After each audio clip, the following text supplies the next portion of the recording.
Hello everyone! Magluluto tayo ng kalitiran. Ayan. So, buo yan. Hinugasan ko na. Pinakita ko lang sa inyo para makita nyo kung ano yung ginamit natin na parte ng baka. Ayan, ang kalitiran. Ganyan. Kasi ang kalitiran, may mga litid yan sa gitna. May nakasalisin na litid, kaya masarap siya na kahit anong luto, mapalaga, mapakaldereta, o kaya itong gagawin natin ala lengua, iba, masarap siya. Yung parte ng kalitiran. Ayan. Hihiwain natin siya ng ganyan. Ayan. Tuloy lang.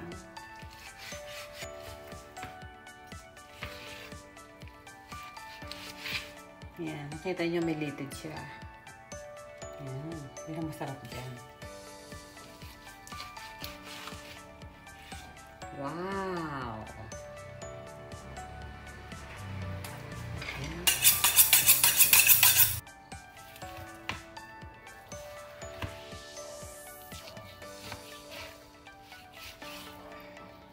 Ganda.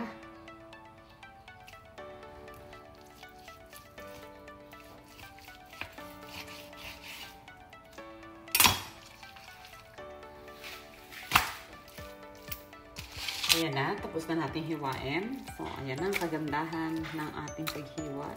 Sakto, hindi siya manipis, hindi siya makapal. Hindi siya yung parang pang steak. Medyo kinapala natin ng konti.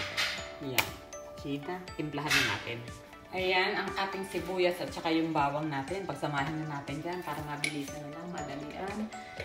Ayan, manong na lang din. So, ayan. Ayan, din pala ito.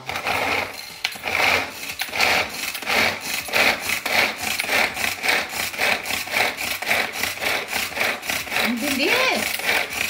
O, tapos na. Ganun lang. O, see? Gamit na tayo nito. Libre lang ito. Ang kamatis kasi pararaanin na din natin dito.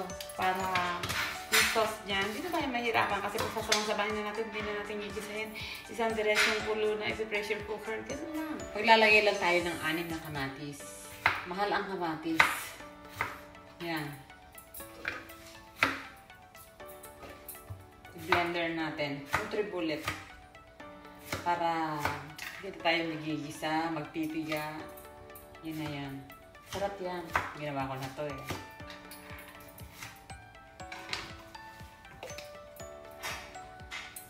Ilagyan ko siya ng konting tubig. Tubig na.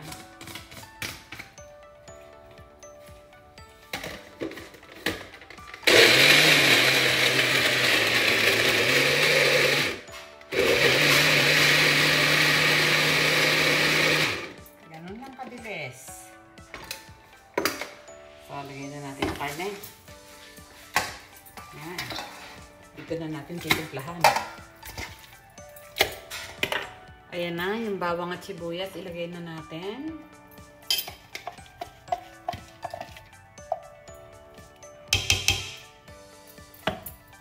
Ilagay na natin tong kamatis. Wow! Paminta, rosemary, basil. Kumpletuhin natin yan. Yan. Masarap yan. Thyme. At ang ating parsley. Siyempre, lagyan natin ng asin. So, isa lang na natin. At yan, bago yan takpan, kailangan lumabas na muna yung katas. Pakakatasin muna natin yung baka. Yan! Yan yung sinasabi ko, nalalabas din yung sabaw niya. Yung pinakakatas niya. So, ayan, namagana yung pinakalaman ng kalitiran. Oho, magana siya. So, ibig sabihin, lumabas na yung katas, kaya namagana. Lagyan natin ng sili para may anghang na. Yan. Ang next na natin dyan, tatakpan na natin. Lock na. Yan. So, antayin lang tayo. Mga 35 minutes. Depende sa baka yun. Kung malambot yung baka, pwede namang i-check lang para hindi mag-overcook. Ito yung pinakasabaw niya. Hiniwalay ko yung yung pinaka-laman niya. Yan. At igigisa na natin siya ngayon. Pinatuyo ako ng konti kasi dumami yung sabaw niya. Kubatas na ng maraming kataas. So, gisa na tayo. Bawang sibuyas. Pinag-mix ko na. Yan.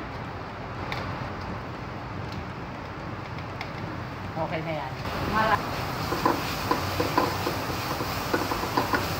Hindi karamihan yung aking ilagay na mantika. Yung ating coconut oil. So, lagyan natin ng lipstick at swete. Yan. Kasama natin yan sa pagigisa para may siya.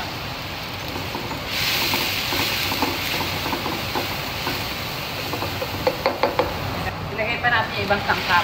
Yan.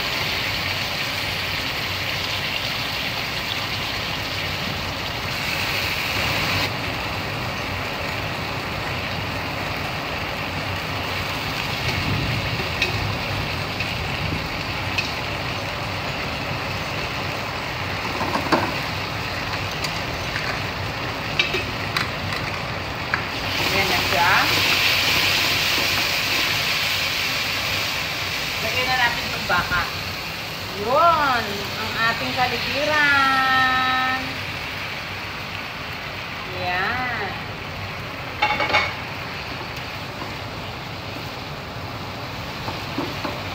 Kaya na natin lumabas yung mantika niya, yung oil. Malambot na siya. So, yan na. Takpan muna natin. Ilagay na natin ngayon to. Yung pinaka-sauce niya. Yun. At pagkulok, okay na yan. Suwak na. Sasarap. Wow.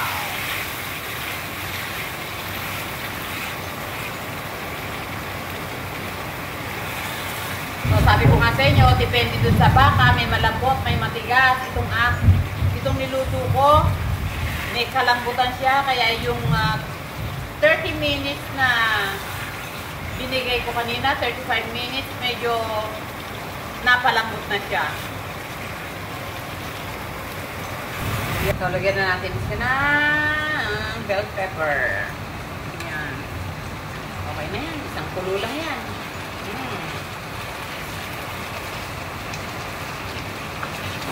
Wow, tikman natin. Tikman natin. Ayan na nga, pinili ko yung lipid. Wow.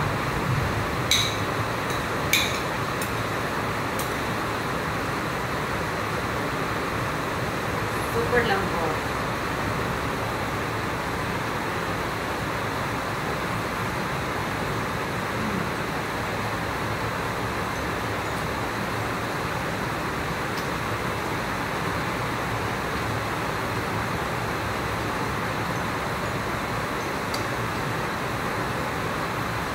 Panalo.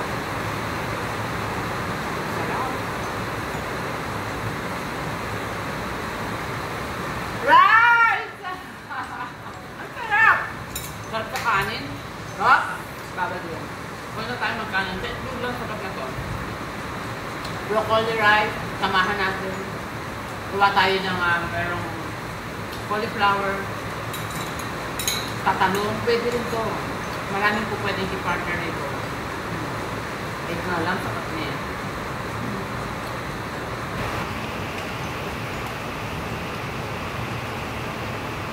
Wow! Finished product! Yan, nilagyan ko po ng mushroom para mas masarap. Ginisa ko lang siya ng separate ng may bawang. Pwede naman pong ihalo nyo. Ako, nilagay ko, ginisa ko siya sa bawang at saka asin at paminta. Saka ko nilagay dito sa top niya. Okay! Thank you!